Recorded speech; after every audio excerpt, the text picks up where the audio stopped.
Hello everyone.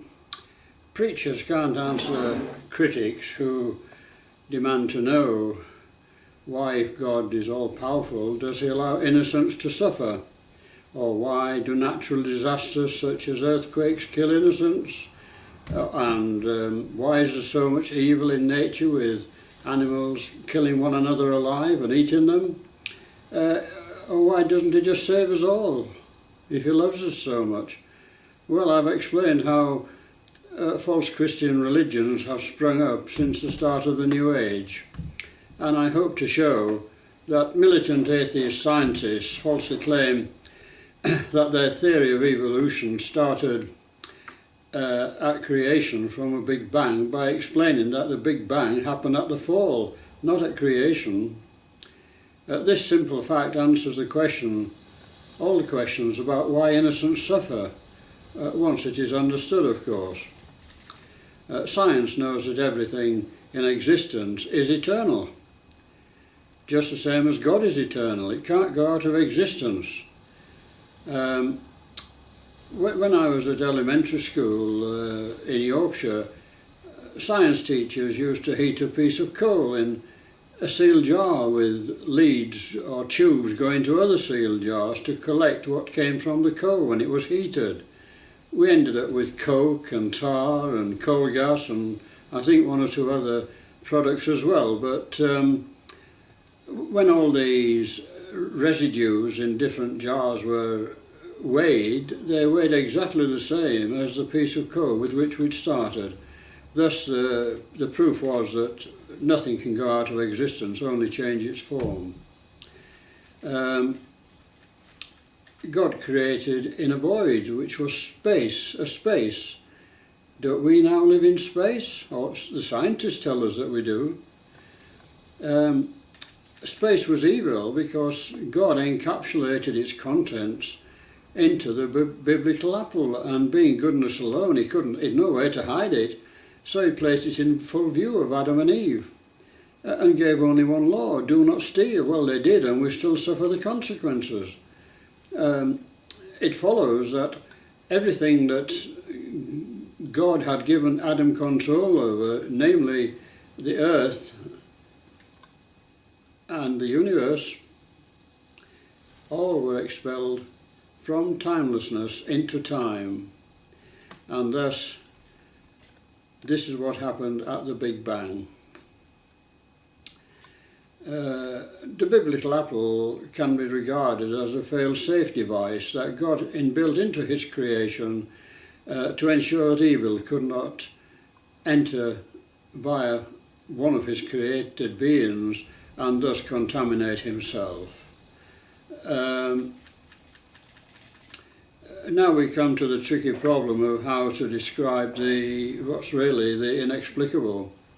That is how in a blink of an eye in timelessness can be millions of years in time. I repeat, God does not live in time. We entered in time in a kind of time warp, caught in between perfect good and absolute evil. We could not have life if we didn't still have an aspect of God within us, giving us life. Thus a battle rages both within and without, as God pulls us one way and the devil pulls us the other way to damnation. This is because neither good nor evil can be fully in control where the other is. If we live in Satan's kingdom of time, how did we get here? How did we survive the colossal explosion of the Big Bang? The Bible tells us in Genesis that disobedience had caused us to enter the physical state of being. This was shown when God told Adam that death and pain had now arrived and he must clothe himself, make clothes and grow food to eat, and just in order to survive. In other words, the whole of creation had become physicalized. The survival of everything, changing from the ethereal into the physical, shows how nothing can go out of existence, just as in the coal experiment I mentioned before. When God called out to Adam, "Where art thou?" this was not an instantaneous reaction, as millions of time years had elapsed, while the dislocation of everything in existence had caused land masses to disintegrate and part, earthquakes, violent storms and floods to come about, and as evil penetrated the animal kingdoms, so giants and dwarfs of all creatures appeared, and even the life force of some inanimate creations, such as trees and plants, enabled this life force to take the shape of gnomes and elves and other semi-materialised spirit creatures to emerge and become the myth of what we now call legends. God suffered what we could call a nightmare as his beloved creation had disappeared. Only when the maelstrom of the Big Bang had settled down could he start to remedy creation and rescue his children. Please remember that humans alone were created in God's image and thus had a kind of Holy Spirit cocoon around them during the Big Bang and the expulsion from eternity, and so were less affected by the transmutation into matter.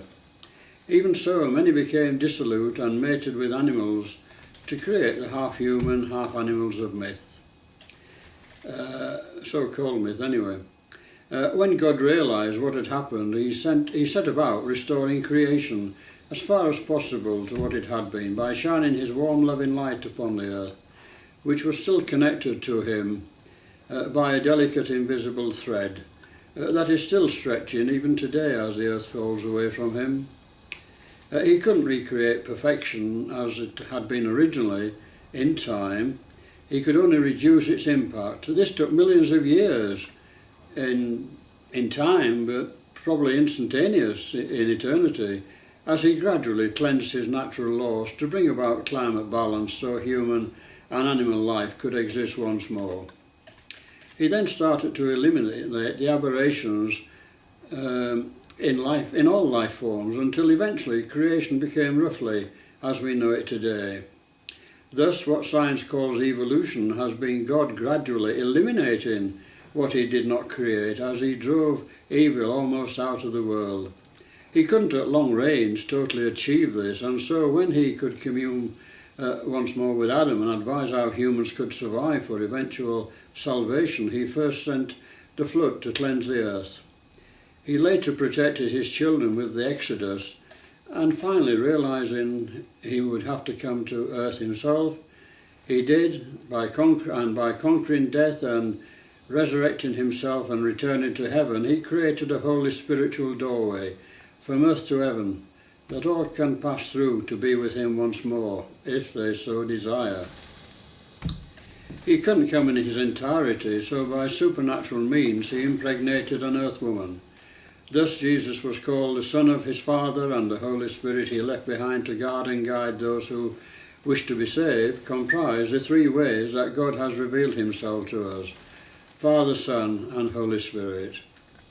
The Big Bang fall caused evil to percolate throughout creation, and life forms evolved from the stars to become the star gods of the pagans. Therefore, not being what God created, they are evil, and no UFO can bring peace from these. No UFO coming from these star gods, or containing them even, can bring peace to the earth. Only death and destruction. It is impossible to cover comprehensively this subject in a short talk. So could I suggest that anyone interested in reading my writings on which these videos are based, you could click on Keith again to access my profile.